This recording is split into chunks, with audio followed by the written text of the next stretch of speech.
All right, y'all, man. MadStrange podcast. We got the OG RadioRaymondT with us. What up? What up? Yeah. One of my favorite lines: "The sun rises in the east, but it sets in the west." Baby. Dezzy. We got what up? My brother The Joe mafioso, with us. the Joe mafioso Taulau. Joe. What it We do? brought the mafioso boss of bosses here today, so I'm Is this excited. motherfucker recording first off? Are we good? It's recording. Okay, good. Yeah, we're live. We're Yes, hot. it- So, man, we appreciate you coming down from San Diego, man, love. to All hang love. out with us. I know we kept you here already for some hours, No, I man, ain't chilling, tripping. man. It's I all ain't love, tripping. man. Catch a vibe. Catch a But vibe. I know you've been here before. I know you and Indeed. Dezzy, Yep. you know, have a working relationship. You guys are homies. You guys Yeah, I think that. Sorry, No, because you good, man. You good. the last time that he was out here was for the album. I had him do skits. He did skits on a couple songs, and Yeah, we got the content piece done. we did a And, couple skits though. Yeah. It was a couple, and then out of all the skits that he did, out of all the songs that he did skits on, I only kept like one song out of all those songs. Fucker. But no, man, I was just keeping my options open, you know, and I actually got a handful of skits from you, Slow Jam and James, Belly and Javier. and Javi. Yeah. But I just had to pick the best, you know, and whatever made sense. But the more content that I get picked from, the better. You Yeah, know? for sure. That's how it works, G. Yeah, man, you got that radio voice, Doug. So it's like, Word. no, Homies is a song, right? Sunrise. Yeah, that was it. That's That how was it's- it. Yeah, that was with the Mitchie. original one. Yep. Yeah. And then Yep. this one, it was a payout with Ryan Ryan Anthony. Anthony. So I think it's kind of fitting too, man, that Yeah. you did the skits for like. Isn't that dope yeah, though? yeah, Like, for sure. Like yeah. he came back and he blessed us with another skit, you know, and it's dope to keep working with like creators such as him, you know, and still have them in my corner and still, you know, have them in my projects. Facts, yeah. I think that makes the project that much dope. Yeah, No, yeah. yeah. Well, I mean, I say it all the time, man. Relationships worth more than money, brother. You know what I mean? We were talking off mic before all this started, and to see your growth, you know what I mean, from the, you know, judging these, you know, open mic contests and all that type of shit to what you're doing today. Yeah. You know, you one of the very few that I believe in out the city, bro. Oh, thank you. Know you. what I mean? So I used to do open mics in San Diego. When'd you guys meet? I want to say like we was like 15 or 17, bro. It's been a minute. Yeah, I was know, very young, but I was yeah. doing like The SDR contest, searches. yeah, like the like SDR contest So in before you San even met the Diego. MadStrange team, you were already like that's how far back you guys go. You said 2015. I believe I it was around the time that I started working with Okay. MadStrange, but it was a while ago. Yeah. You know, and I used to see him, you know, hosting the rap competitions, and I would pull up, you know, and try my best, but I never won. And I did a couple of them, but I never won. But now look at, you know, what I'm saying? like it's crazy, man. It's crazy, man. You got the team back here laughing. I never won. I would go up in there, say what's up to my man Raymond T, get on stage, and they would have called him. But then I'm like, all right, no, man, fucking Raymond, man, fucking Raymond let me down.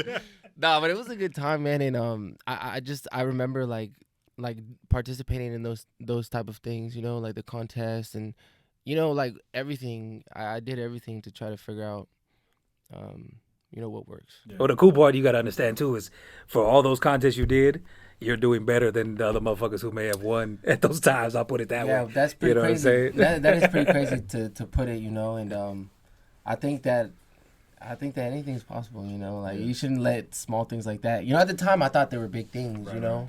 But like I think you shouldn't would have won let- $500. You shouldn't know let what I mean? things like that weigh you down if you lose like something like that, you know. I was telling him because before y'all were shooting before y'all came in here, and I said, man, I think every podcast that we've done, like I can tell you, oh, they filmed Backstroke that day, they filmed this that day, like almost every podcast that we've done. I Got Love with Little Rob, they were done after. Yeah, usually we After do a these shoot. podcasts after like an event or something like that. I'm gonna you peep know? the fit for the video that come out, so I'll know. You know what I'm saying? So Oh, okay. Yeah. Oh, yeah. No. No, we did work on something, just before this, and we had one of my good friends that I haven't worked with since he came in and said, "What's up to you?" yeah, right? yeah, Ross May, man, it's the Yeah. homie. You did the The song homie. with Hit, right? Ross, and that's crazy, man. Like, Was it Through the and Smoke? that's what I was saying about like people that like stay in your corner. Like, it's just crazy that like I made songs with Ross May back in the day with Little Hit, and that was like at the beginning of everything. That was the beginning of everything for me, and it's just so crazy that like he's back working with me. You know what I'm saying? Like, it just in time, good things they come back together. If they don't go far. Yeah. Yeah, we just did a show with Ross. We did a show with Ross in March. He opened up a little Uno, you know what I mean, which was a dope show, and we gonna get you on the bill too, you know what I mean, as that comes around. My biggest thing for you, Dez, is like, I don't want to say you reaching a ceiling, brother, but you're reaching a cap where it's time to move out the city some more. You know what I mean? And those things like, going to LA like you just did and all that type of stuff, that's the business. But you got the support of your backyard heavy, bro. Heavy, which mad respect on that, you know what I mean? But you're gonna realize, even as an artist, like, everybody's got an invisible ceiling. Mm-hmm. You know what I'm saying? Like, every artist will tell you, like, okay, achieve this, cool, I achieve this. Mm-hmm. What's next? You know what I'm saying? And what's next for Dezzy is, you know what I mean? We gotta take this to the next level, bro. You know what I'm saying? That's dope for him to say that, man, because you've been around a lot of artists, man. Like, I heard you mention Battle Cat. Bro, I know that, like, you done stuff with, I think you said you did an interview with DMC. Yeah. DMC. But I know you've been in the industry. We were just talking because I think when I first talked to Joe, he's like, yeah, man, I'm going to pull up to the store. I said, yeah, man, we're gonna have Radio Raymond T on the show. And he was like, from Jamming Z90? You know what I mean? No, but that was like, 8 years ago? Yeah, it's been 8 years now since I left. And it was just at the time of the pinnacle that, everybody was, the station itself was making the flop to top 40. So it was getting out the hip-hop and R&B lane, you know what I mean? So it was one of those things, I probably could have stayed, but it would have been fucking Katy Perry radio, and you know what I mean? Like, that's just not my MO, On a DJ standpoint, I know what I got to spin and all that type of stuff, but, the idea of being behind a mic and wanting to have some passion about the shit I'm pushing, unfortunately, that was just what it was. Right. You know what I mean? So, but again, going back to Dezzy and all that type of stuff, I'm a big believer in the movement and what you got going and the brand. It's just so weird, bro, because, we're in a space today that so much more than just your music or just your talent. And this. It's image. It's image. Image, thing, and I mean, and that's why I say, like, you guys are completing a lot of the full circle stuff, and the visuals are all dope. You know what I mean? I mean, you got the backing of the city here around you heavy. I hate to say it, but the TikTok is working.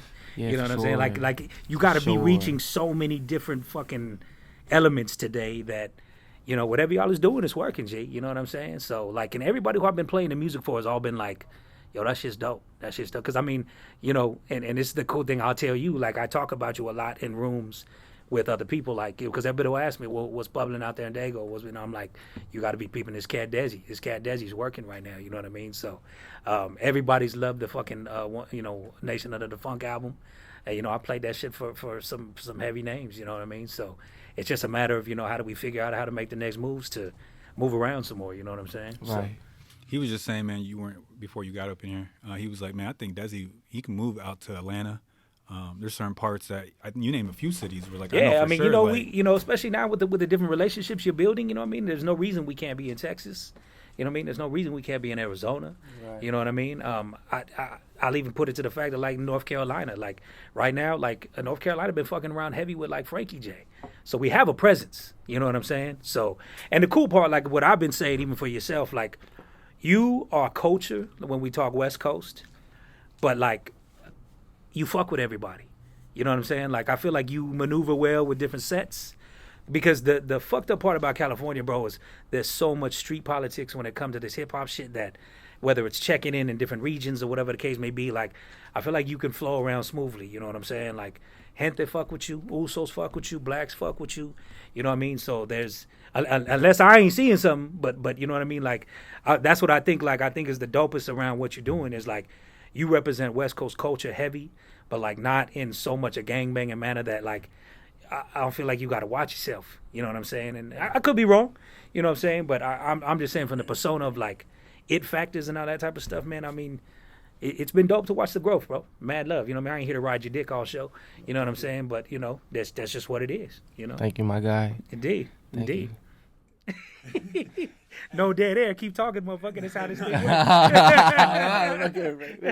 You know what? Hey, you know what? But we need Raymond. We need to let him have one of these right here. You know what they call that? Call it Modelo time. Modelo time. No, man. But while you're here, man, I definitely, for everyone that taps in with us, I want them to, like, hear a little bit about your journey, man, because, like, listening to the interviews that you've done, and you're always on the air, so you're always on the opposite side of this. But, man, how'd you turn, your passion into your career? And, like, how were you able to navigate the space to be where you're at now? Because you definitely made a career out of your passion. Like, hip-hop is a passion, and this is what you do for a living. I think the crazy thing is now, like, I think it's always understand the idea of, like, adapting with it all. Because I'll be honest with you, like, now where I'm at, and especially seeing with the way the things of how the world are, like, you know, when I came up, it was a time of putting in your work, putting in the time, sleeping in the studio, interning, just taking any chance you could get to fucking try to crack a mic, whatever. Then you talk about the DJing and all that type of stuff, whatever. Now, basically, you know what I mean, if you can build enough followers, you can crack a mic and people are paying attention. So it's weird in the fact that it's almost, I don't want to say disrespectful, but I do got a problem with like some of the people that, you know, like a lot of the shit is clout factor today, you know, and it's fucked up for the people who kind of put in the work prior to.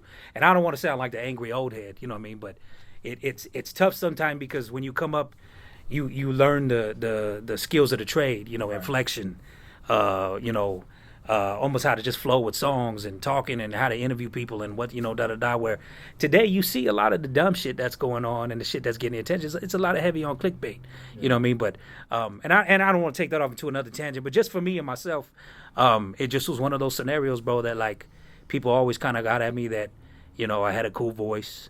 I've always had a passion for music. I love music. It was just for me, the DJing, and this became my contribution to music, I would say, because, you know, I tried to be a singer in high school on my R&B tip. You know what I'm saying? You know what I'm saying? You know, I was the Mexican KC. You know what I'm saying? Heavy on my Jodeci tip. You know what I'm saying? But I could, you know, I never really dived into trying to rap too. Like I think that's the thing that like is one of those things like I respect about the new generation is they down to try the shit. Yeah. But at the same time, there's a lot of people who ain't about the shit, and they're getting looks, and it's like you got a lot of yes people around you because your shit is kind of trash. But is that sustainable though? You know what I mean? Yeah, sometimes I look at that and it's like, man, that's probably gonna work for 2022. Mm-hmm. But 3 years from now, you're probably not. It's probably not gonna. It's not gonna. That same audience is gonna grow up. Yeah. Yeah. And it's gonna be hard for them to relate to that. Yeah. I mean, and in relation to like even like what I say I do, you know what I mean? It's like, you know, my passion for doing all this is just what has continued to drive me. You know what I'm saying? Like, I always look at it like my life could have went a whole nother way. And I think many of us know, you know what I'm saying? Whatever's, you know. So to be in a position where I'm able to help others who I kind of see their work ethic, I'm always going to constantly want to pay it forward. Like I hear what you guys are doing in your communities, and that's a beautiful thing. You know what I'm saying? Take some wrongs, turn them right. You know what I mean? Because that's what this youth got to see. You know what I'm saying? Yeah. And that's the scary part. And I just spoke on it in the idea of this post I put out there. You know what I mean? You know, for whatever reasons right now in the space of hip hop, everybody's got to be a tough guy. Everybody's got to be a gangster. And that's not what hip hop is about. You know what I mean? Hip hop has changed people's lives in the manner of them, whether you want to call the rappers and the hip hop artists like street journalists. Mm-hmm. Now it's like, especially with the inception of social media and all this type of stuff, like kids is getting killed. Like we're saying RIP so damn much, dog, that we're becoming numb to it. Mm-hmm. You know what I'm saying? But that's where like I have to take a stand. You have to understand your responsibility as an artist. Other DJs, whatever the case may be, because it's like, you know, like I said in this thing, like people would tell, "Oh, you scared to show me love," and it's like, nah, you still got one foot in the streets.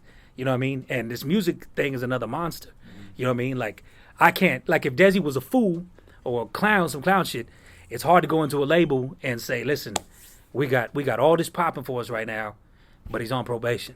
You know what I'm saying? Right. Blah, blah, blah. And I've seen it happen years after years. You know what I mean? Like cats catching a wave, go to prison.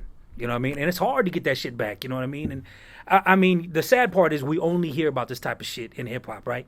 No other genres dealing with this type of shit, right? You don't hear no fucking R&B cats well, actually, I take that back. There's some R&B fucking fools, you know what I'm saying? But like, you don't hear the shit in pop or country, whatever the case may be. You know, only hip hop is the only space where we're dealing with, you know, death so much, people going to jail, fucking the drugs.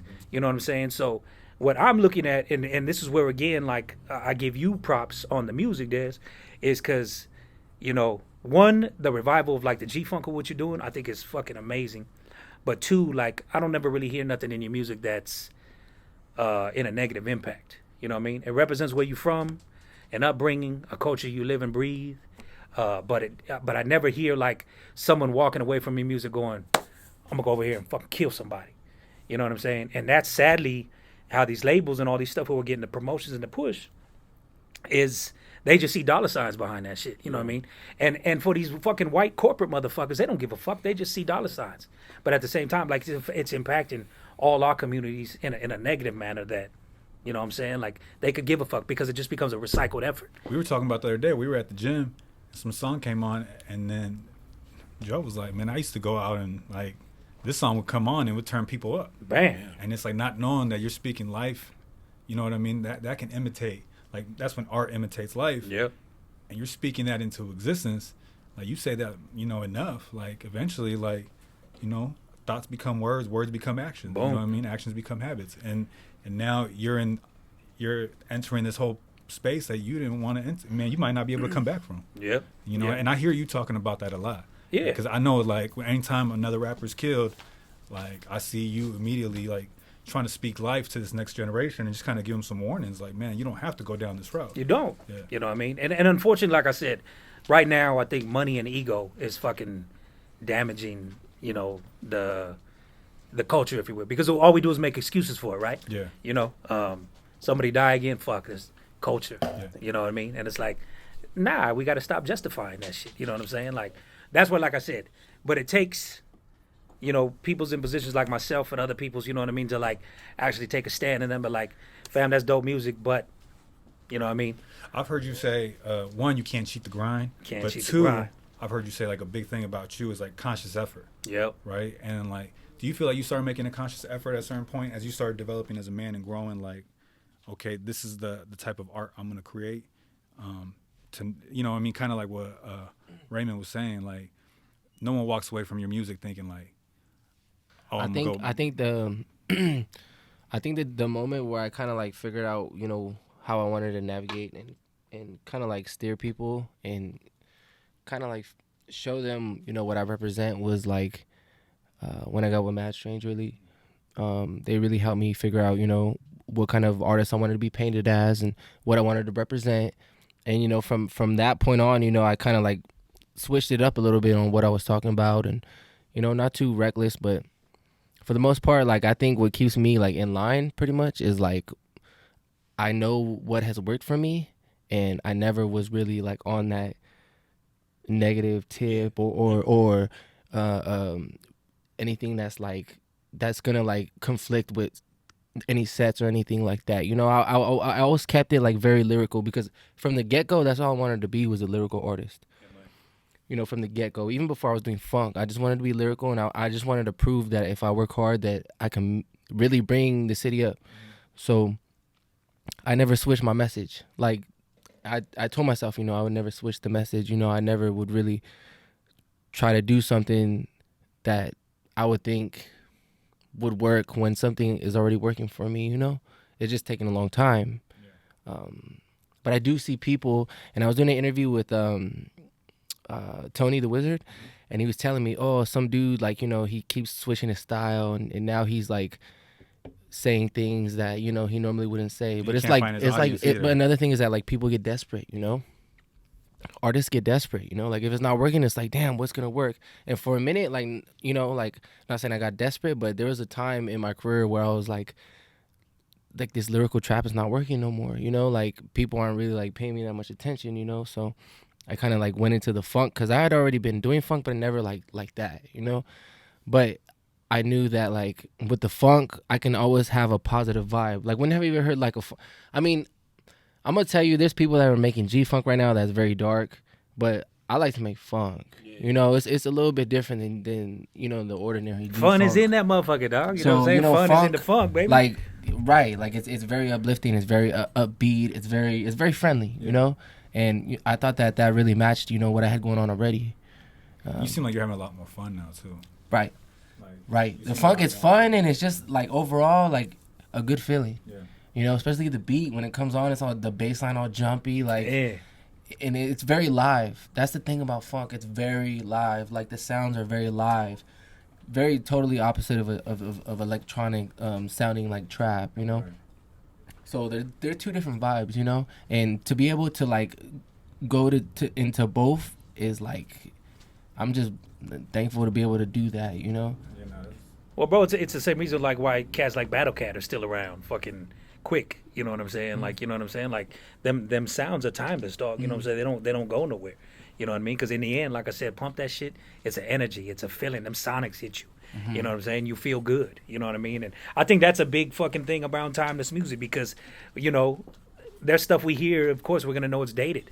You know what I mean? Like I can't see motherfuckers 20 years from now like having a trap revival concert. That just don't seem to be. You feel me though? I hear you. You know what I'm saying? Like I don't know, you know, like. But look at some of the artists who are still around. Yeah. And the music's fun. Like I mean, fucking Rob Bass was just here. Yeah. You know what I'm saying? How old is it? Fucking It Takes Two to make a thing go right? Because that shit go funky. You know what I'm saying? And just feel good. You know what I'm saying? So fucking Flow Rider's still making fucking rounds. Yeah. Nelly. Yeah. You know what I'm saying? Like, but I can't see in 20 years like a trap throwback concert. You know what I mean? Like.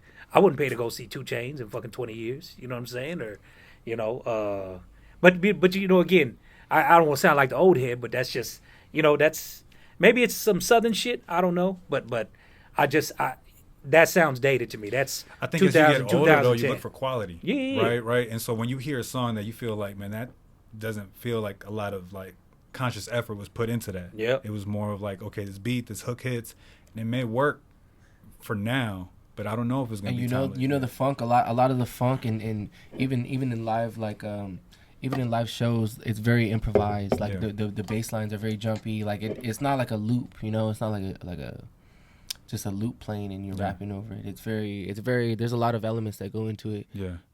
But I love it, man. I love the sound. I love the what it brings me back. Like when I make a song and I'm in the studio and I'm playing the beats, man, it just brings me back to like that whole, you know, that whole era of like Nate Dogg and how he really like went in on the hooks, you know, like he really took his time on the hooks. It just felt like a song. You know what I mean? It felt like a complete song. I was in the studio, I don't know, 15, 20 minutes with you that like maybe a month ago. Yeah. Just happened to stop by real quick and he was in there with a producer and see how much like of a hand he had. Like the producer's here. And Dezzy's behind him, and he's like, yeah, man, can you move this here, move this there? And he's like, because when I come in, I wanted to. And I was like, man, this dude's an artist. Like, he's trying to make a song. He's like. I think whenever. That was impressive. Whenever there's a chance to get in the studio or share space with another creative, that's like, you make the best stuff, you know? Because then it's not just one of you thinking. It's like both of you thinking and coming up with the best idea. Yeah. So it's kind of like sharing, you know. And you can hear that shit, I think, too, because, you know, we're in the day and age, people can, MP3 a file, right? Like, give me your bars on this, blah, blah, blah, blah, blah. Yeah. You can hear the difference when motherfuckers is in the studio together versus, you know what I mean, someone over here drop you 16, send me the song back, you know what I mean? There's energy when people get to fuck with each other personally. And that's not just, like, recording-wise, but also production-wise, being in there with the producer and letting them know how you want the structure of the song, you know, because you might want to structure it differently than how he would have structured it, which is like 9 times out of 10 always what happens with me. You know, I like to structure my songs a little differently. Yeah, I mean, and today I think we're in the biggest time too that there's these quote unquote producers, but they beat makers. Like a producer is somebody who's fucking like, nah, fam, come in here. You know what I mean? We're gonna take this out here. You know, da da da da da. Like a producer's here. I've always given props to. You know what I mean? That's why you see a lot of DJs become producers. Right. You know what I mean? Because you kind of know what songs can go together. You know, I can hear a song and go, I know what'll mash up with that fucking well, bam, bam, bam. You know what I'm saying? But so I think some of the best producers, you know, is DJs. You know what I'm saying? But that's why, like I said, there's a lot of beat makers. Not so much producers, even though they calling themselves producers. You know what I mean? There's a difference. Yeah, no, big time. And I mean, and you speaking on that. You know what I mean? So that's why, like, I think honestly, why, you know, and this is where again it becomes one of those things like technology becomes a blessing and a curse because everything is now available technology wise. These expansion packs, you know, beat packs. Everybody got Logic. Everybody got Ableton. Everybody got Pro Tools. Da da da da da. But it's like so now, you know, and again, I don't want to knock it. It's just. This is why you're hearing so much stuff I think sound the same is because everybody's just taking the same beat packs, the same experience. Like there's something to be said again going about the funk and the life of it when you got a bass guitar, bam, or you got a fucking keyboard on some shit. You know what I mean? That's shit that like you can't really replicate off of software. You know what I'm saying? Yeah. Unless you're really good, you know what I mean? But like I said, when you hear a lot of this shit, like it's like that sound like the same shit the motherfucker sent over here to the other dude. You know what I'm saying? So, you know, that's the biggest thing I'll give about this album. I mean, it's full of life, brother. You know what I mean? And just even with that, like I've been diving into Mofac's fucking catalog. You know what I'm saying? He hit me up about Mofac. Mofac produced Hot Stepper. Okay. he produced a couple more songs for me, but they didn't end up making the album. But he's out of France, and he's a dope producer. He came down one time. I shot Bounce with Dezzy, and he came out and he knew like some of the people that were actually at the shoot, like Baby Loke and a couple of other people. But he's from France. And I found that out because I Shazammed a commercial that was on TV because I was like, fuck, that shit's funky. What the fuck is that? So I went and rewound the DVR and put my phone up to it, and Mofat came up, looked him up, seen he was on the album. So I didn't even know. Yeah. You know what I'm saying? But just hella groovy, dog. You know what I'm saying? I think I remember seeing him. Joe was at the shoot too, at the Dezzy. Even that, how was that for you, bro? Like, you know, you're an OG out here in the city, man. Like to see Dezzy bring out Dezzy. Like, you know what? It was a shocking, man. Especially, you know, just like DJ said, man. Like, bro, you the man of the town right now. Like, you know, just from me being the outside looking in, bro, you doing it. Like, you know, everyone salutes you. Just like we were talking about earlier, you know, from those that are 28 and up, man. Like, man, this dude put the city on the map. And we salute you. And just like how he said, man, you could go, if you have the city behind you, you could go to other countries, man. I mean, not countries, but other states and stuff, like in the South and stuff, you know. Yeah. And you doing your thing, and then especially like how you have Sugar Free and Dezzy up on the, bro. Like it's an honor, man. Like, damn, this dude connected with, you know, the dudes that we was bumping back in the day. Like this dude, like literally put the town on the map, you know. And bro, it was just it was a blessing, bro. It was a blessing when, you know. When you came out too at the shoot, I was like, oh man, is that the guy right there? Yeah. No, he it was funny, man, because I think your daughter had gone to a concert the night before, right? And she had taken a picture, like, you know, it was a bunch of West Coast artists, and she was like, she tagged them, like, you know, you wish you could be here. And I saw in his story the next day, he tagged his daughter. He was like, yeah, you wish you could be here. And he had his, like, he was right next to Dezzy. Man, Dezzy and all them, man, those were, man, because, you know, back in the days, we was hollering out West Side. You know what I'm saying? And Dezzy, Mac 10, and Ice Cube. They yell that all the time. Hey, man, and Dezzy, man, hey, nothing, man. That dude, that's a very humble, like, that dude was super cool. Like, he but you know, when I speak to him, and a lot of older artists, you know, that have been in the game, you can just tell that, like, he's been through, like, you know, everything regarding the industry and people, and dealing with, you know, people that come and go, you know. So you can tell he's very cautious with who he works with. He's very, like, strategic, and he's very like on time with things, you know.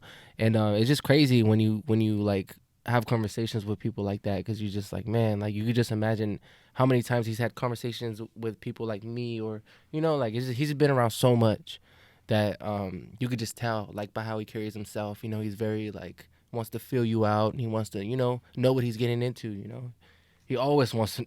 If you tell him that you're scheduling a shoot, he wants to know who's gonna be there, how many people gonna be there. Is there gonna be security? Is it, you know, they want to know all that, you know. And it's no more little leagues, you know. It's like these big artists, they want to know what they're getting into, and they want to know that you're serious. And it's you know, you got to be professional about it. And bro, it's like you're the ambassador, bro. Since, you know, stepping out and doing that, you're the ambassador of the town in the rap game. You know, especially when you said Sugar Free and Dezzy is down with us. You know what I mean? I'm like, and that was just us, man. You down with O-Side. You know what I'm saying? Right. Like, man, bro, it's like, you got everybody in the city saying that line, feeling like, and it's facts though. It's facts though. They're down with us, you know, because I represent the city, and, you know, I'm Oceanside to the core, you know.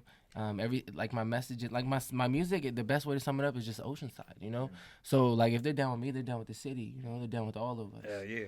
So, but no, they show love. And I couldn't have been the way that I am, or carry myself the way that I am, without, you know, being from here, and talking about it. So, you know, they show love, and I'm just thankful to be able to, like, finally get to that spot. You know, it didn't come overnight, but we're making it happen. It's that conscious effort. I wanted to ask you, man, because you talk about, like, you know, this new era, but yet again, you're still a DJ in this era. Like, what drives you right now as a DJ? Like, what's your why in your art, you know, and the work that you do? I mean, for me, it's just still kind of, you know, a love for the music. You know what I mean? Despite it being kind of weird, you know what I mean? I ain't gonna lie, like, weirdo shit is fucking taken over, you know what I'm saying, sadly. But, you know, there's still these diamond in the roughs that I think these, and you know what I think honestly it is, man, like, and again, not to get back on Dez, but I think Dez, in the idea you have a respect for the craft. Even just hearing you talk about always want to be lyrical, you know what I mean? And you'll run across some of these artists that the work ethic matches what they're talking about, you know what I mean? Because that's the thing about it, like, trust and believe, and I was just thinking about this, like, good or bad, I've yet to have an artist prove me wrong. You know what I mean? When there's been an artist that I thought could fucking get it, they got it. When there was an artist that I fucking was like, nah, they ain't got it, they didn't get it. You know what I'm saying? So I'm waiting for a motherfucker to prove me wrong. You know what I'm saying? Like, and that ain't me tooting my horn like I know it all, because I don't whatsoever. But it's like there's even people who I've watched their brands change over the years, still trying to do something, but I know their work ethic. And it's like, fam, like, and I'm gonna leave names out, but like I know dudes who they bought baby mama run their lives, and it's like I can't present an opportunity to you, fam, because your baby mama won't let you leave. You know what I'm saying? Or you know, I've seen people that, you know, they dick run their life. So it's like, if it's getting pussy, now they got 5 baby mamas. You know what I mean? Like, if you're messy in your personal life, you're gonna be messy in your business life. That's just how it carry over. You know what I'm saying? So that's why I tell you, be careful. You know what I'm saying? Because I know you got a lot of bitches on your job right now. You know what I'm saying? And you know, I be in the studio 24/7. All right, you know, I don't leave the studio. I like to, you know, I like to have fun. No, yeah, listen, you're supposed to. But all I'm saying is be responsible, because I've seen it damage people's careers, and the idea that people had a wave going. Next thing you know, it's like, well, fam, I got to pay fucking like 10 G's in child support. Yeah. You know what I mean? And music ain't cutting it. You know what I mean? Like I said, if you're messy in your personal life, it will carry over to your business life. And you have that experience, man. One thing that I saw dope that you just posted, I think it was like last week, man. You had all 3 of your sons graduate right from college and high school at the same time, like the same. Well, just one from high school, but they all 3 is now out of high school. So 2 in college, and my last one just graduated high school. So yeah, man, you out here raising men.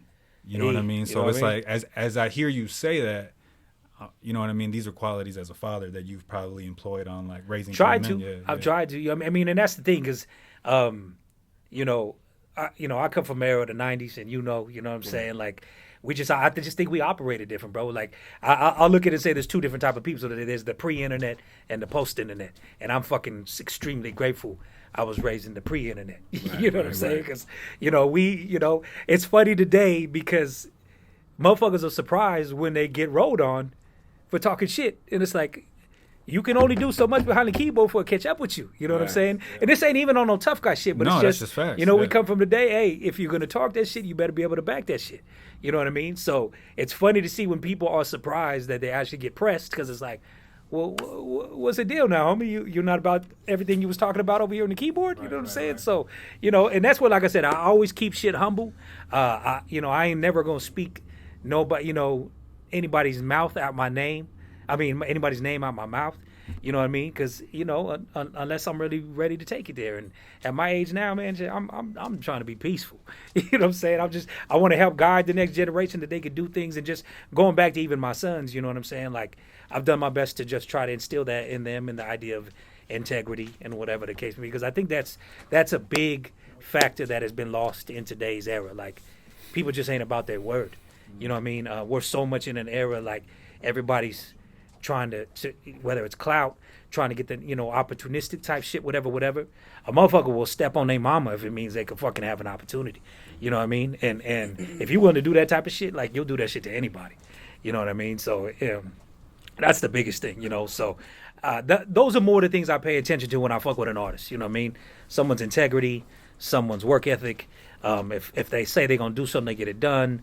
If they say they're gonna be somewhere, they there. You know what I'm saying? And if they not man enough or woman enough to be like, listen, I got this going on, like, because shit happens, life happens, we all get it. You know what I'm saying? But, you know, motherfucker, just be flaky, dog. You know what I'm saying? So that's the biggest thing. Like, in my whole time, like, because even at the time when I was E90, I had a show called The Hotspot, which was really around trying to highlight talent around the city, even in other regions. You know, it originally started out with trying to give people in the city a shot, but there's so many people that, you know, they whether it's the cloud of just having a song on the radio and having nothing else going on, You know, like I'll put it this way, like a lot of good ballers, right? Right. But now you're talking about being on a stage is the same as like a LeBron James. You understand the blood and the sweat and the tears he's put in to be as great as he is, and just because you can ball a little bit, you think you deserve that to be on that same stage. It's the same idea like for these artists. Yeah, you might make a great song, you might make a good song, but you got people who are fucking sacrificed everything, broke, lived in their car, all kind of shit, live in the studio 24/7, like actually live and breathe this music shit, love this shit, that because you got busy on an interface and a mic in your kitchen, made a cool, decent song, now all of a sudden you think you deserve the same support as this other dude over here who's living and breathing this shit. You know what I'm saying? And that's where like people don't want to hear that shit. You know what I'm saying? Especially in this day and age of the viral fucking movement. You know, and that's where I think today, like, you got more of an opportunity for motherfuckers to go viral and fail than the motherfuckers who are actually still kind of consistent, not really too concerned about a viral moment. You know what I mean? And that's what's so funny about even what I do. I got constantly promoters and, you know, managers reaching out to me like, yo, this one's going viral, da da da da da. I'm like, okay, well, let's holler again in 6 months and we'll see what's going on. Most of the time, that shit is come and gone. You know what I'm saying? So that's what, like I say, like I'm really paying attention to the artists that I think like are gonna have longevity. You know, because the viral shit just doesn't last. You know, and even with the idea when a cat does go viral, like I said, it almost is in relation to like a one-hit wonder, right? Someone might really have a moment with a song, but if there's no more in your catalog, there's no more in your tank, especially in this day and age of the internet, like people want that more, you know? So you might catch a viral wave with a song, and even it might be a TikTok challenge, crazy, da-da-da-da-da. If there's nothing more people can, because that's the thing, people have access to everything you do now, right? Right. You know what I mean? Whether you fucking on the gram every day, TikTok every day, whatever. If you don't got nothing else that can feed that fucking, what that viral support, like I said, you stand a potential to actually fall harder than if you actually kind of was giving yourself the time, you know what I mean? And that's the thing I'll keep telling you is like, you understand now. I shouldn't say now, but it sounds like you've understood the mentality that this ain't an overnight thing. Like if this is really something you're gonna do, there's like a 10-year plan, hopefully, to it. You know what I'm saying? And it's the mentality. You know, it's a marathon. G. You know what I'm saying? I think though that like you were just saying, like you almost spoke what I was thinking. A lot of people have their moments, you know, and to be honest, I felt like I had a moment at one time, you know, and the hardest thing is to not really like, the hardest thing is to not really like take that moment as like, oh, that's everything, that's the top of that's gonna happen, you know. This is my moment, you know. You have to like expect that moment to go, because every moment lasts only so long, you know. And a lot of people get caught up with, oh, this is my moment, so everyone's eyes are on me, so maybe this is it, you know. But no, like there's a lot of like artists out here that are having their moment, you know. But the thing is, like, you got to figure out a way to have, you know, like more than just one moment, you know. And I feel like that's what being here at MadStrange is, you know, part of what MadStrange stands for is like being mad different, like pushing forward towards your dream, but not doing necessarily like in a conventional box. You know what I mean? Like I'm gonna pursue my dream, I'm gonna pursue my passion, but I don't have to do it in the same lane that everyone operates in. We don't operate like that. And I know you've mentioned sometimes that you have a motto that says you either adapt or get left behind. Yep. And so I know organic. This motherfucker did his homework. Yeah, I see. Man, yeah, man. But also like one of the things that I hear Daniel say or Andres say is like organic growth. Hell yeah. We're pushing for organic growth because everyone can have that moment. Yeah. Mind you, they're still putting out 6 TikToks, 5 TikToks, 4 TikToks a day. It's a part of the game. You know, they're still putting out the reels and the Instagram. They're doing a video for every music video. If he does a show, if he's got 3 songs, they're about to take a whole crew there and they're going to film it and they're going to get some social media content out of it, right? So they're still doing that. They're adapting. But at the same time, it's about organic growth. Yeah. And I think that you even done that. Like, I think when you left radio and you went to streaming, like, that was also looking at, I'm going to adapt to what I see you know, where music is going to and how people are listening to music now. Yeah. Because I think you said sometime, man, I saw everyone with their phones. Yep. So I knew like it was time to make a change. I mean, fuck, you talking about Wi-Fi in the cars, bro. You know what I'm saying? When's the last time any of y'all played the radio? Only when K-Day. Yeah, right? And just to get the feel. I mean, I can play that everywhere. But but that's my point, right? Like, everybody get in their car and plug up their phone. I mean, I'll put it to you this way. The narrative even today of the FM radio personality say they can't wait to leave the studio, because so they can go listen to what they actually want to. You know what I'm saying? And that's the part of the game that's changed over the years, that fucking the radio DJ used to be the influencer, if you will. Now you go in, there's a list, that's what you're playing, bro. I don't give a fuck if they call it. I used to get in trouble with the radio station because someone called in to play a request, and I'd play that shit. I'd get written up. You know what I'm saying? And I was like, fam, it's Sunday night at 9:00. We can't play Tupac. You know what I'm saying? Like, you know, so that's just. But like I said, that's a whole nother story. But the point being, like I said, that's the narrative. Like, you know, these radio DJs, they can't wait to leave the studio to go actually listen to what they want to listen to. You know what I mean? And that's why, like I said, the battle for radio was just, it's so weird. And that's where, like, for me at the time, I was losing my passion being there, because the whole reason why I got into radio was for the love of the music. So when you're telling me I can't do something and the idea around, like, actually wanting to do it, I'm out of here, bro. You know what I mean? So, you know, and even in the space I'm in now, it's very heavy competitive now, because, you know, everybody fucking is doing this, right? Everybody's got a podcast.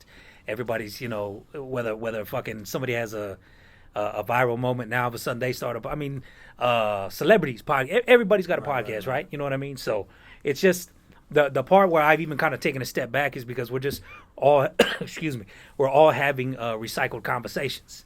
You know what I'm saying? One artist stop at every fucking podcast, he answers all the same questions. Right. You know what I'm saying? So that's where it's like the angle I try to even take in the thing. Like, I want to go deeper than just who you work with on this thing, or da-da-da-da-da-da, you know what I'm saying? Like, what's the real deal behind Dezzy, you know what I'm saying? Da-da-da-da-da, whatever, you know what I mean? Like, I speak on some shit today, whatever. So, but, you know, it's just, you know, all of it, going back to what you said that I had said, you know, it's always evolved. Trying to just take a look at where's the next step going on.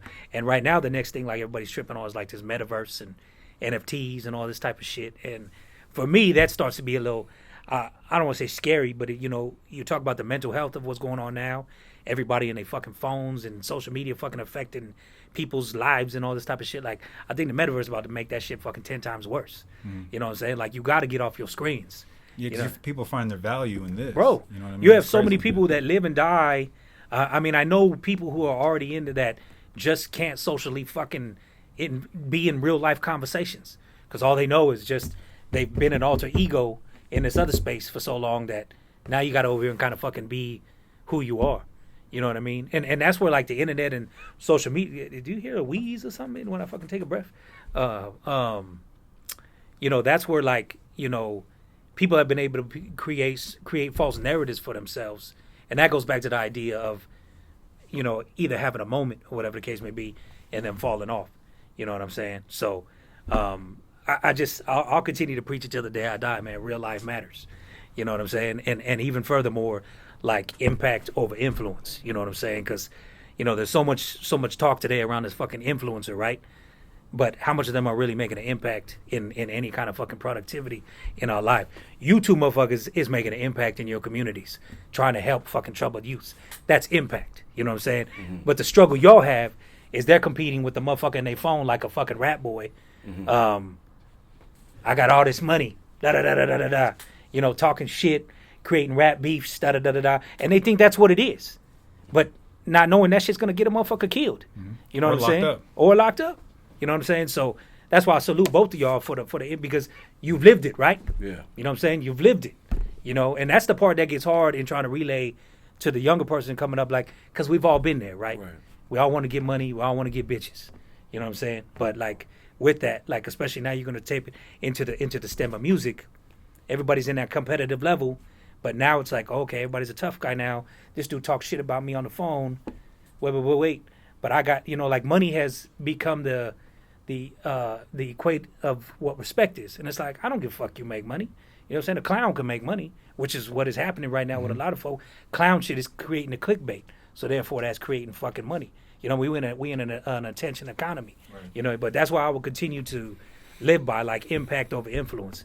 And it works against me sometimes because I'm turning down opportunities because I don't believe in them. But that's in my own idea of my own integrity. Like, I don't need to do that. I don't want to do that. That's not my lane. Is that something you teach your son? I try to. Yeah. You know what I mean? I'll be honest that, you know, I had a moment with my youngest where, like, he was heavy on that rap boy shit and seeing all the money he was flexing and whatever, and was like, I had to tell him don't say his name in our house. You know what I'm saying? Like that's not character. He's a character, but he got no character. You know what I'm saying? So, and that's what one thing again. I'll go back to you, Des. You know what I'm saying? Like, you seem to stand on who you are, and it shows through the music. You know what I'm saying? Like I ain't never seen you out of pocket. Even throughout this whole time, like when I first met you at the artist searches and whatever, like I've never seen you be anything other than like who I didn't think you were as Dezzy Hollow. You know what I'm saying? If that makes sense. So that to me is integral. You know what I mean? That to me is you keeping to your word, keeping to your true artistry for yourself in the craft of this music shit. You know what I'm saying? So now if I saw you doing some out of pocket shit, me knowing you, I'd probably tell you. You know what I'm saying? But that's just me. You know what I mean? And that's why it's good. I think you got these people around you that you do, because I think if you're going too much to the left or whatever, they'll probably keep you in line. You know what I mean? The cool thing about this group too is that like Dezzy's Dezzy, but to this group, he's not Dezzy Hollow. He's fam. Yeah. You know what I mean? Yeah. So when you're in here, everyone's getting clowned on. Like there's mutual respect, there's accountability, you know, and everyone has like almost like it's an equal. Like that's what you feel when you come in the room. It's like there's love here, and everyone accepts what's being said because there's like a sense of like, man, I can trust you. You know, and I mean, I'll always say for myself, I'm a man first before any of this other shit. DJ shit, radio personality shit, da-da-da-da-da. I'm a man first. So there's going to be some elements you're not going to cross. You know what I mean? And that's not on tough guy shit. You know what I mean? That's just, I'm a man first. Like this other shit right here, this is just what gets me paid. Right. You know what I mean? Man, you know, money don't make the man, right? Yeah. Man make the man. So that's why I say, like, I've lived and died by that. And even in the radio shit, like, you don't even understand how many people is in the radio industry that are fucking assholes outside of the studio. You know what I mean? Like, there's people who put on this, but they know how to turn it on and off. And it just is what it is. You know what I mean? But you meet them in real life, and you're like, God damn, that motherfucker's an asshole. You know what I mean? Or damn, that's it. You know what I mean? But I made it a very adamant fact from day one. Who you heard on the mic was who you fucking dealt with in real life. You know what I'm saying? So that way there was never no, you know, and I think for the most part I've kept a good name. You know what I mean? Some people might put some shit on it for the fact that I didn't support them or whatever the case may be, but that's for my own personal reasons. You know what I'm saying? But very much like I said, I'll be at the cookout with y'all getting faded, you know what I'm saying, and having a good time, and, you know, that'll be that. You know what I mean? Like, and again, I'll go click the mic on, it'll be the same motherfucker you hear, you know? So, you know, integrity, bro. Integrity. No, that's key, man. And you've been DJing what? 20? Yeah, like, close to 20. What's your like favorite era of music? I mean, you kind of It gotta be 90s, bro. Yeah. Gotta be 90s. You know what I mean? Like, I'll still push that shit heavy. You know what I mean? Rodney O, Joe Cooley. I mean, that's, you know, even golden era, you know what I mean? Like, that's the cool part about, like, even Dezzy's music. I can get away with dropping that shit in between all that type of shit. Yeah. You know what I'm saying? Straight up. And I do it. You know what I'm saying? So, but yeah, 90s for me heavy. You know what I mean? Everybody in that whole thing, which rest in peace to all the fallen ones, you know what I'm saying? But that was just... What's like 3 artists that you wish you could have worked with? Pac for one, of course. Yeah. You know what I mean? Pac heavy. Of course, B.I.G. You know what I mean? And I haven't, but I'm gonna still try to manifest that Cypress Hill. You know what I mean? Like them motherfuckers is like everybody gives Pun they shine, and rest in peace Pun. I think he's amazing. You know what I mean, on some Latino side, but Cypress gets left out of the conversation what they did for Latinos as well. You know what I mean? 30 years in the game, bro. Yeah. You know what I mean? And that was all. That was West Coast. You know, like I'm a heavy West Coast vet, dog. Like everywhere I go, everybody always tells me when they see me, okay, yeah, Cali's in the building. You know what I'm saying? Like, you know, I don't own a pair of pants. I think West Coast rap. I didn't know that there was rap outside of West Coast rap. That's how I got introduced to rap. Really? So the first time I heard like rap outside of West Coast rap, I was kind of just like, I didn't really understand it. I mean, I was born and raised out here. Yeah, You but know what still, I mean? like, Yeah, so I it mean, was like- I'm in the same boat. But like, I love Nas. Yeah. I love DMX. It took me a while, man. Not that I just didn't know, because I was coming up in an era where it was very much East Coast, West Coast, and everyone older than me. I remember still one time having my hat a certain way, and some dude in the neighborhood was like, "Hey man, fix your hat. This ain't the East Coast." Yeah, You know what I mean? I was like, Straight "Oh, up. I was like Straight 7, man. but it was like, it was that time, man. It wasn't until like I was, older that I was like, man, let me go ahead and listen to Stillmatic Then I went back and listened to Illmatic because I was like, man, this is kind of tight. Yeah. You know, and then I started going back and I was like, man, I was kind of brainwashed from the older kids in the neighborhood that like, you just can't listen to that. DMX was the first that everyone kind of accepted DMX. Yeah. It was like, you can listen to DMX, but everything else is like off limits. That was like East Coast, West Coast beat. Yeah. You know what's so weird though? When I talk to a lot of East Coast cats, they rode with Tupac, but they couldn't really speak on it because they was in. But they was like, but we love Tupac. You got to keep in mind, and Tupac, rest in peace. You got to keep in mind he was born in New York. Right. You know what I mean? Ties to Baltimore. Right. He didn't come out here until he was like in high school. Yeah. It was weird, you know. And even that was like the Bay Area. Yeah, that was the Bay Area. Yeah, Marin. You know what I mean? Yeah. But when I talked to a lot of the OGs out of New York, they was like, yeah, I mean, we was kind of split, but we kind of had to ride with Big because we was in New York. You know what I'm saying? So, but I will tell you, one of my greatest moments in my career is I got to introduce Nas on stage.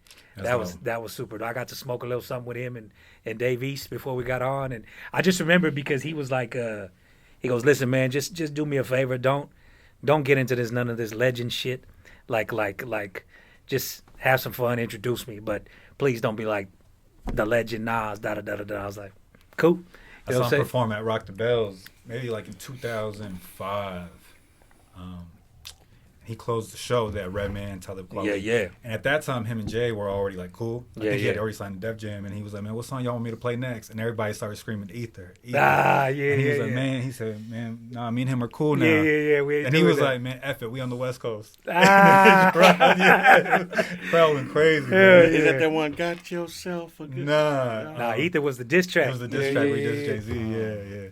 But no, that was a cool experience, man. Because to see like, he's a legend, you know what I mean. But I didn't experience him, or I didn't experience his music until I was already an adult, where I felt like independent in my own. Even like the kids that we be working with, man. A lot of it is just like they're being influenced by people not much older than them. Yeah.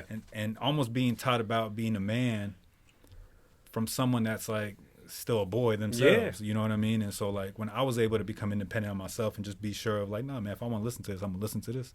Going back, I was like, oh man, like even watching the Wu-Tang series on Hulu, I knew nothing about Wu-Tang. I knew about RZA, Method Man, and Old Dirty. But I didn't really like listen to their music. But watching that series, I was like, man, Wu-Tang's kind of like the Staten Island NWA. Yep. You know what I mean? And they were probably more heavy in the streets. Yep. Well, all we heard from them, I mean, they was drug dealers that rapped. Yeah, but it made me go back and appreciate that, and I was like, man, that's kind of like, and just listening to that. Favorite artist right now though, right this now, era. Whew. Honestly, I probably got to go with Cole, dog. I really like Cole and just the attitude that, you know, he's really not on no internet funny shit. You know what I mean? Like it's probably a tight, you know, line between him and Kendrick. Like I really like this last Kendrick album did. You know, you don't get a lot of radio bangers, and even Cole, you don't get a lot of radio bangers. They don't need it. You know what I mean? But they keep it true to them. You know what I'm saying? And I think that's ultimately in the end what works for every artist. Is if you continue to do what's in your heart and do like, you know, the shit that's passionate to you, like that genuineness and that what's the word I'm looking for? Either way, you know, what's true to them. When it shines through, like that, you know. The mere fact this motherfucker's chasing his basketball career. You know what I mean? He don't give a fuck. Playing in Canada.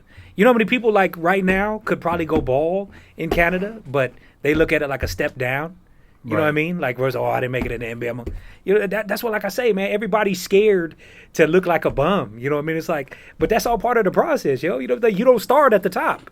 You know what I'm saying? Like, you know, and that's where I think this generation gets it fucked up is because everybody just sees the shine and not the work it actually goes behind to actually get there. You know what I'm saying? Like, I'm pulling for Cole. You know what I mean? But like, Cole's probably one of my favorite rappers right now. You know what I mean? So, you say the same? The same. Man, to be honest with you, I haven't really like. I did listen to the Kendrick new album, you know, and I listened to J. Cole, but I mean, I don't know. I just been focusing so much on myself, you know. Yeah, that's good. It's kind of weird when you're like an artist and like you're trying to do the same thing as them, you know, and you're trying to be just as great. You kind of try to disconnect yourself a little bit to them. Yeah. Because they're so great, and you don't want too much influence from somebody that's great onto you, because then you end up being a copy version of them. So you know, I try to, like, to be honest with you, I don't really listen to them anymore that much. It's just a personal thing. Yeah. But So you're just listening to yourself right now, pretty much. I mean, that's love too. Yeah, you know what I'm but saying? I'm a big Kendrick fan, and J. Cole too, but more so Kendrick. But no, I listened to his whole album through, but I haven't listened to it again. It's just like a personal thing, probably. I just don't want to get too influenced by him. Yeah. No, I mean, this dude. That's one thing I'll say about Dezzy, man. This dude is in the studio. Like when he says that, like this dude is in the studio. I think even like for someone to say like, we talked about when his album first dropped. You said you went through, like you created like 88 tracks to get down to. Well, you had a lot of music, right, for this album.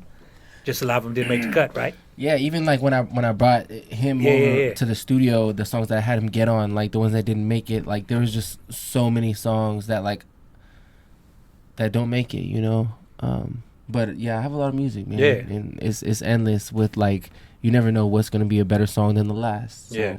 How do you work that out with the producers you work with to be like, oh man, that's not. Oh man, my engineer, he hates it. He hates it.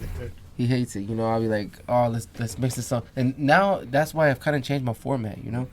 Like I just send him skeletons of songs, and I don't do full songs no more because I don't want him to put all that effort and then we don't release the song. So for the most part, I just send him skeletons, and if the team's rocking with it and the direction's good, I'll finish the song. And that's how it's been for like the last like year. Because things have gotten really tight with everyone having more personal things pop up. But yeah, shout out homie to Dominator, right? Dominator has produced for me, but in terms of like engineer, my engineer, that mix and masters my music. It's a lot of pressure on him when I have a lot of ideas that I'm just shooting his way. I come up with songs like you're a lot. Creating songs like every week. You're creating so songs, it's like damn, like it's hard to keep up. I was the day after he released his album, One Nation Under the Funk.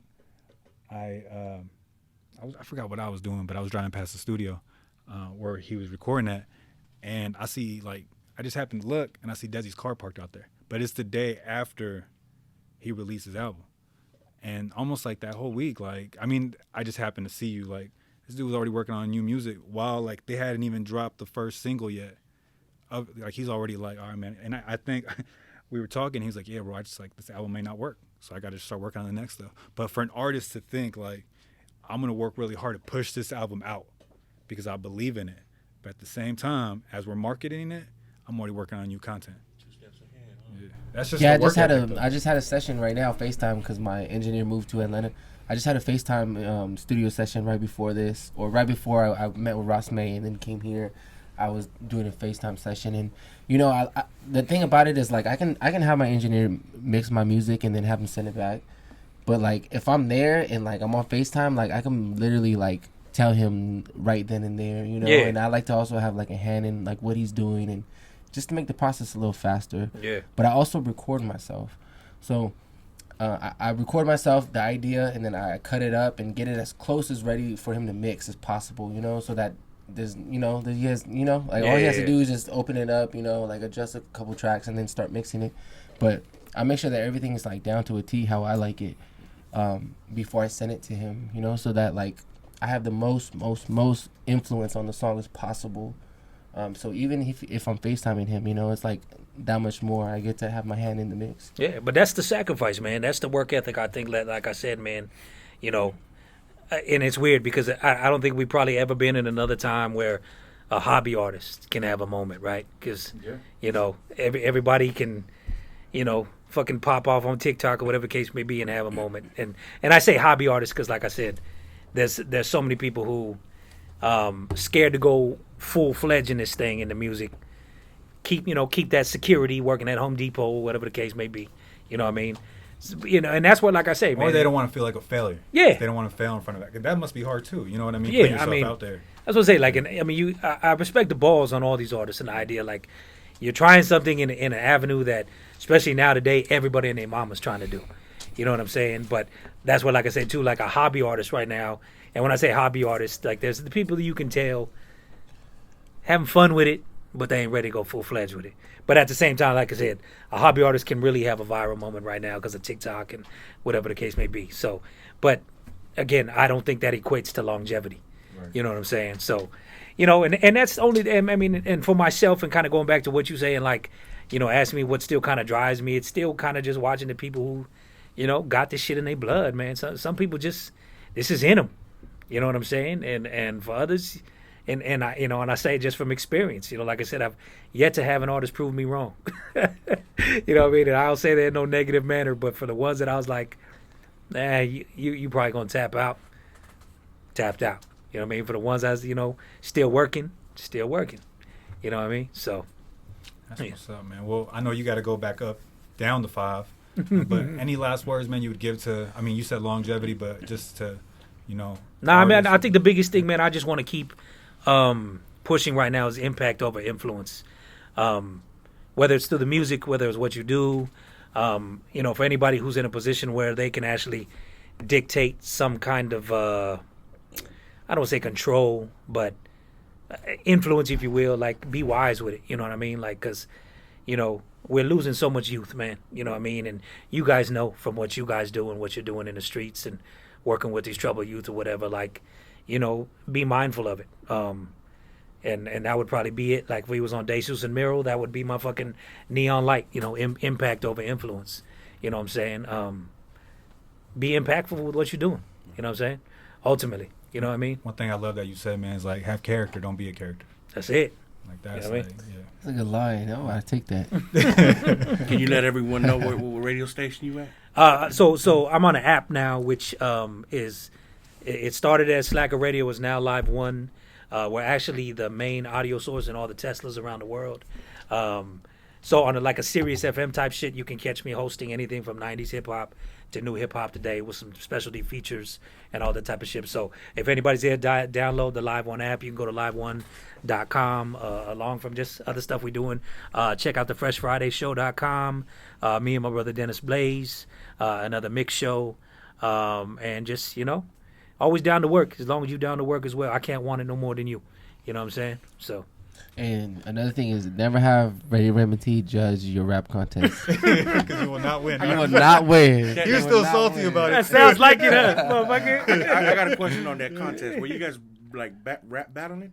Nah, it wasn't a rap battle. It was like performance of like a song. You get like one song to perform it. Yeah. And if you made it through that round, you got to perform another. I think you made it to the finals.